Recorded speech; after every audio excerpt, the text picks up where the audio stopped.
જય શ્રી કૃષ્ણ. કઝિન રસોઈસમાં આપ બધાનું સ્વાગત છે. આજે આપણે સૌની પ્યારી એવી સુખડી બનાવતા શીખીશું.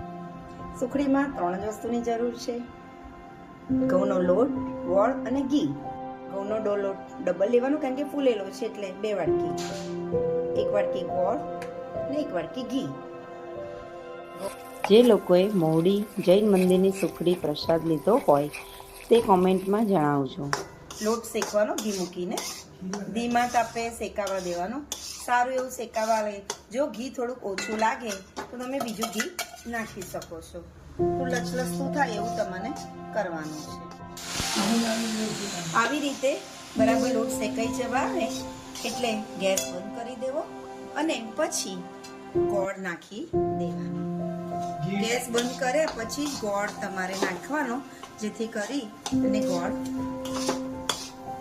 ગરમ ગરમમાં સરસ રીતે ઓગળી જશે. ગોળને એકદમ ઝીણો ચપ્પાથી સમારી લેવો યા તો છીણી લેવો, જેથી ગોળ ઓગળવામાં વાર ન લાગે. જો આપણે હવે સુખડી ગોળ નાખ્યા પછી આવી રીતની થઈ ગઈ છે. હવે એને થાળીની અંદર ઘી લગાડી દેવાનું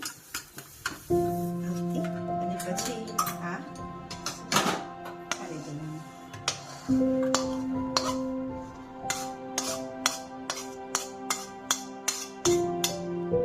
બરાબર ઠારી દેવાની.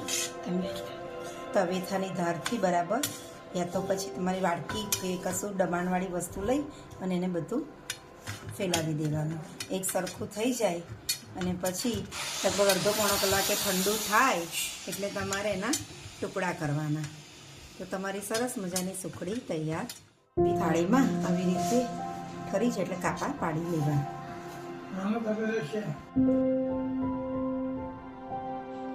તો તૈયાર છે સ્વાદિષ્ટ સુખડી. તો મળીએ ફરી. જય શ્રી કૃષ્ણ.